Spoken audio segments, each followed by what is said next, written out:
नमस्कार, आप देख रहे हैं समाचार पॉइंट। आपके साथ मैं साजिद अली।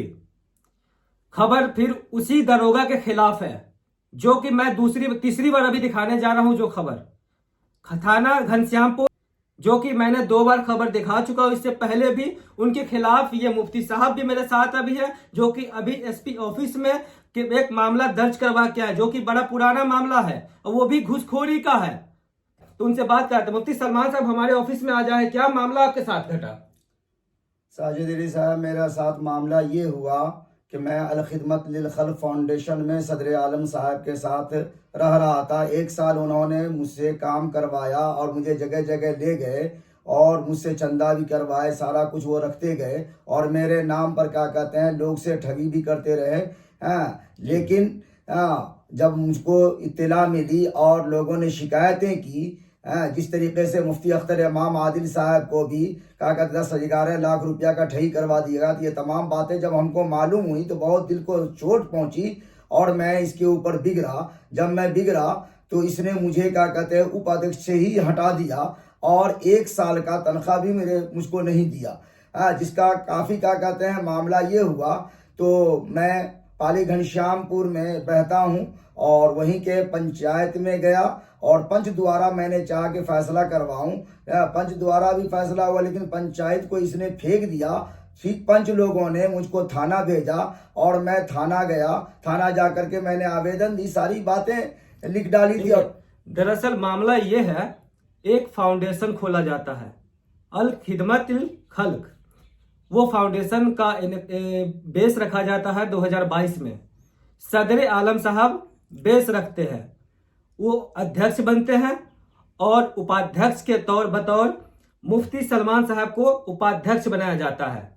उपाध्यक्ष का सैलरी 20,000 रुपया प्रति महीना देने का वादा किया जाता है।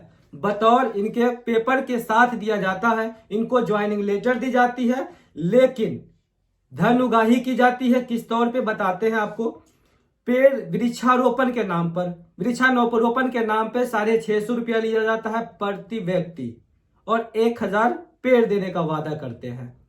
और गरीब यतीम बच्चों की शादी के नाम पर और इलाज के नाम पर और बच्चे की पढ़ाई के नाम पर अपना जो झूठ फैलाकर पैसे उगाही, धन उगाही करना उनको बहुत अच्छे तरीके से आता है। अब वो किसके सहारे पर? थाना अध्यक्ष अजीत कुमार झा के इशारे पर। ऐसा मैं इसलिए कह रहा हूं, आगे सुनिए। थाना अध्यक्ष अजीत कुमार झा क्या करते इनके साथ। जी, आपके साथ थाना अध्यक्ष अजीत कुमार झा ने क्या किया? जब मैं उस टाइम में भी गया था तो मेरे सारे मामला को सुनी अनसुनी कर दिया और वो सिर्फ फोन पर उनसे बात कर लेते थे, कभी उसको बुलाते नहीं थे और वो जो कह देता था उसी को ये कहे। उसके बाद मैंने कौन को बुलाते थे?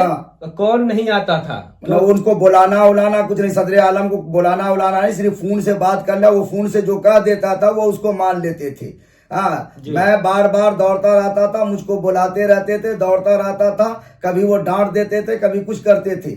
इस तरीके से मैं सालों भर थाना में दौड़ता रहा और मैं अपना इंसाफ चाह के भाई किसी तरीके से जो पंच द्वारा हमारा फैसला हुआ, पंच ने हमको थाना भेजा, किसी तरीके से ये पैसे हमको दिलवा दीजिए और इस तरीके से जो गरीबों के नाम पर, यतीमों के नाम पर, मदरसे और मकतबों के नाम पर, इमामों के नाम पर ये ठगी जो किया जा रहा है ये बंद किया जाए। अभी फिलवक्त इन्होंने 8-9 महीना पाली में एक नईम चाय वाला है जिसकी बीवी को लेकर के पढ़ाई करवा, उसको भी पैसा नहीं दिया। उसके बाद पर्री में एक औरत को रखा गया, उसको भी पैसा नहीं दिया गया। उसके बाद एजाज अहमद इस्लाही है, उसको रखा गया, उसको भी पैसा नहीं दिया गया और बहुत सारा मामला करता रहा। उसके बाद शमशेर शाह है जो उसी के मोहल्ले में रहता है, उसकी बहन की शादी के लिए लाखों रुपया उसने क्या कहते कलेक्शन किया, लेकिन उस बच्ची का शादी भी नहीं किया गया, बल्कि शमशेर आलम शाह से 12,000 रुपया उल्टा ले लिया और उस बच्ची से भी 7,000 रुपया ले लिया। ये तमाम मामले ऐसे हैं जो मामला बहुत खराब है।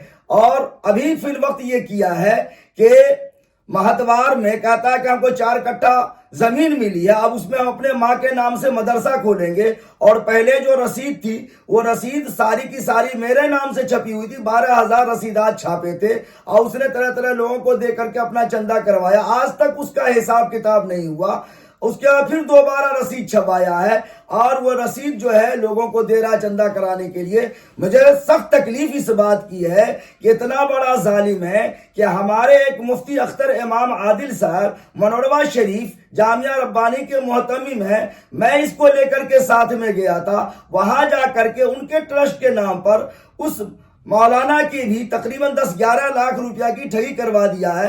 क्या मालूम कि सारे पैसे अपने ही इसमें रख रखा है, मुझे इस बात की खबर नहीं है। बाकी यह है कि यह बहुत बड़ा फ्रॉड है और ये सबको ठग रखा है। मेरे साथ भी मामला किया और कई लोगों के साथ ये मामला किया और ये थाना वाला जो है इससे मिला हुआ है। जब मैं आजिज और परेशान हो गया तो मैंने फिर एसपी साहब को फोन किया। माशाअल्लाह ये एसपी साहब बहुत अच्छे आदमी हैं और मुझसे बहुत अच्छी तरीके से बात की और मैंने कहा कि देखिए थाना जो इस तरीके से हमारी कोई बात नहीं सुनता है, तो उन्होंने फिर थाना को फोन किया, थाना ने फिर हमको बुलाया। लेकिन वो दरभंगा थाना बुलाया था आपको? नहीं, वही पाली घनश्यामपुर थाना मुझको बुलाया गया। थाना में मैं गया तो थाना में ये मौजूद नहीं थे। पता चला कि भाई ये डेरा पर चले गए, तो मैं आदमी से पूछते हुए डेरा के बाहर खड़ा हुआ था, ये उधर से आए और मुझे आंख दिखाने लगे। और मैं एक आलिम हूं, मैं एक मुफ्ती हूं, इस्लामी जज हूं, लेकिन उन्होंने मेरे को डांट करके कहा कि आप यहाँ पर क्या करते हैं, आप थाना जाइए, ये मेरा क्वार्टर है, यहाँ कहाँ आए। बैर का मुझे बहुत ही बुरा लगा। वहां मैं गया, वहां जाने के बाद ये मुझसे कह रहे हैं कि लाइए आपका क्या है, देख रहे हैं, ये मुझसे कह रहे हैं कि बताइए इस पर क्या क्या कहते हैं, ये लगना चाहिए धारा लगना चाहिए। अब बताइए, मैं मौलवी आदमी हूँ, वो थाना के क्या कहते प्रभारी हैं, मुझसे पूछ रहे हैं कि भाई ये क्या क्या धारा लगना चाहिए। मुझे समझ में नहीं आता है कि कैसा पढ़ा लिखा ये दरोगा है। इसमें आप गाली का बता रहे हैं कि आपको गाली देके भगाया गया और पैसे मांगा गया आपसे? तो मैं बोल रहा हूँ। उसके बाद जो है मैंने कहा कि आप खैर वही पढ़ने के बाद जो है फिर उसके बाद उसको हमको कहेगा ठीक है आप जाइए। जाने के बाद इन्होंने तो कई मरतबा हमें बुरा भला कहा, लेकिन उसके बाद जो जुमा के बाद फिर आए तो इन्होंने मुझसे पैसा तलब किया कि भाई जब तक पैसा नहीं मिलेगा आपका मामला, इसलिए कि डीजल जलता है, पेट्रोल जलता है, लिहाजा मैं परेशान हूँ। मेरे पास तो रहने के लिए सही से अभी मकान भी नहीं है, खाने के लिए परेशान हूँ और तरह तरह की परेशानी। मेरे घर में बच्चे बीमार, बीवी बीमार, वालदा बीमार, इन तमाम चीजों को मैं लेकर के झील रहा हूँ। तो एक तो ये परेशान कर दिया, ये परेशान कर दिया। तो इसकी वजह से मैं फिर एसपी साहब से मैंने बात की, तकरीबन मुझसे 15 मिनट तक बात किए। तो उन्होंने कहा कि आप जो है आइए, तो मैं उनके हुक्म को मानते हुए आज मैं एसपी साहब के यहाँ गया था। थाना अधिकारी ने आपसे कितना रुपया का डिमांड किया? 5,000 रुपया दिलवाते हैं, 1,000 रुपया हमको चाहिए। कौन सा पैसा दिलवाते हैं? कौन सा पैसा? ये पैसा जो हमारा जो तनख्वाह की बाकी है, ये पैसा हम दिलवाते हैं, 1,000 रुपया चाहिए। तो मैंने सोचा कि भाई हर महीना इसके पीछे मैं दौड़ता रहूंगा और ये 5,000 रुपया मुझको देंगे, उसमें से 1,000 रुपया लेते रहेंगे, तो मैं तो ऐसे ही मारा गया। फिर क्या पता है कि ये महीना में वो दे दे और फिर वो महीना में वो ना दे। इसलिए सब सवाल इसको सुन करके मैं चुपचाप क्या कहते हैं एसपी साहब ने मुझको कहा था आने के लिए, मैं आ गया। और आपसे अजीत कुमार झा ने पैसा का डिमांड तेल खर्च के लिए भी कहा था सर? हाँ, तेल खर्च के लिए भी कहा था जी। तो कितना रुपया तेल खर्च के लिए? वो तो सरकारी उनको पैसा आता है, सरकार की तरफ से पैसा आता है। कितना रुपया मांगा है आपसे? 1,000 रुपया मांगता था। अच्छा, जितनी बार जाएंगे 1,000 रुपया लेंगे? हाँ, चाहे कार्रवाई हो या न हो। हाँ, कार्रवाई हो या न हो। हम कार्रवाई किया नहीं था और वो कहा कि भाई पैसा चाहिए। हमने कहा कि भाई आप लोगों ने तो काम किया नहीं, अगर मेरा पूरा पैसा दिलवा देते तो मैं खुशी से 5,000 रुपया दे देता। मुफ्ती साहब का ये प्रश्न ये है असल में कि इन्होंने खिदमत किया एनजीओ में, 20,000 रुपया महीना बांधा गया, जो कि इनको पैसा दिया नहीं गया। इसके बाद इन्होंने पंचायत किया समाज में बैठकर। समाज ने 2 लाख रुपये को 1,20,000 रुपया में तय किया, जो कि 80,000 रुपया इनके द्वारा माफ कर दिया गया। जिसके बाद समाज के तय करने के बाद भी समाज की बातों का अनदेखा सदर आलम साहब ने किया। जिसके बाद मुफ्ती साहब उस पैसे की डिमांड के लिए थाना प्रभारी अजीत कुमार के पास गए अजीत कुमार साहब ने कहा 5,000 रुपया प्रति माह आपको बतौर EMI किस्तों में जो होता है वो हम आपको दिलवाएंगे। आपको 1,000 रुपया देना पड़ेगा और जितनी बार हम जाएंगे काम करने आपके लिए गाड़ी में पेट्रोल खर्च होता है जो कि सरकार देती है। लेकिन थाना अध्यक्ष अजीत कुमार झा ने कहा कि डीजल खर्च जो होगा गाड़ी में वो आपको 1,000 रुपया देना होगा।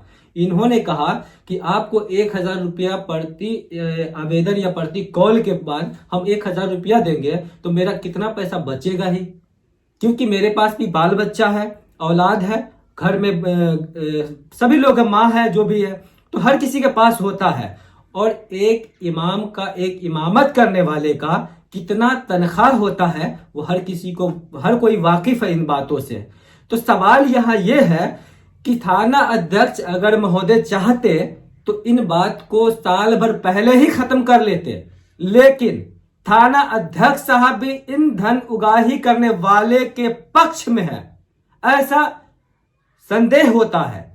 और मुफ्ती साहब का कहना भी है ये कि अगर उनके साथ में वो ना होते तो मेरा पैसा, मेरा मेहनताना, मेरा कमाया हुआ पैसा, ये बात आपको समझना होगा कि कोई भी व्यक्ति अगर काम करता है तो पेट के लिए काम करता है। इस दुनिया में जो भी इंसान है रोटी कपड़ा मकान के लिए काम करता है। तो इन्होंने अपना मेहनताना मांगा, ये कोई गुनाह नहीं किया है। और थाना अध्यक्ष का ये काम था कि वो पैसा इनको मंगाते, लेकिन यहाँ पे वैसा नहीं हुआ। क्या सर, यही बात है ना?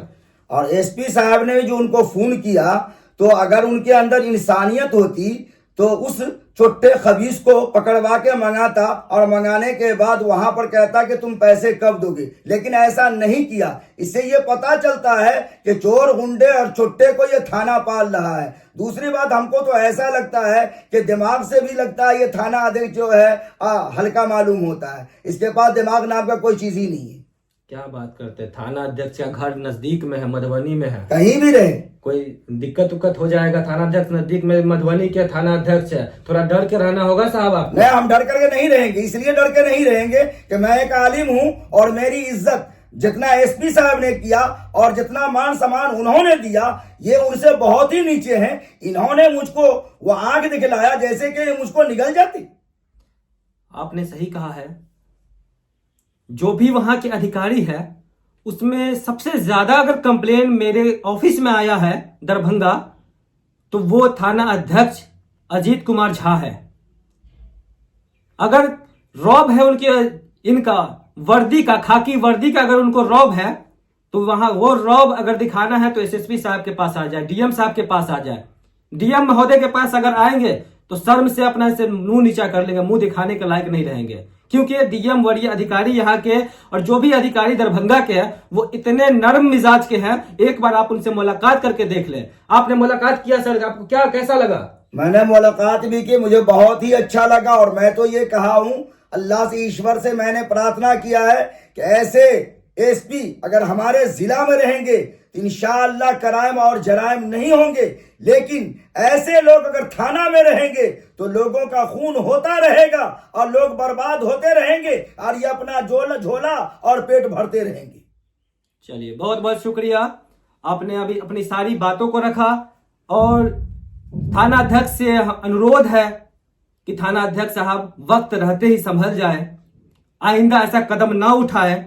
SSP साहब, आपसे बड़ा उम्मीद है जनता को, ऐसे थाना प्रभारी पे थोड़ा रहमो करम करे और अपना देख रेख में रखे, क्योंकि मुख्यमंत्री नीतीश कुमार साहब का 0 टॉलरेंस का वादा है।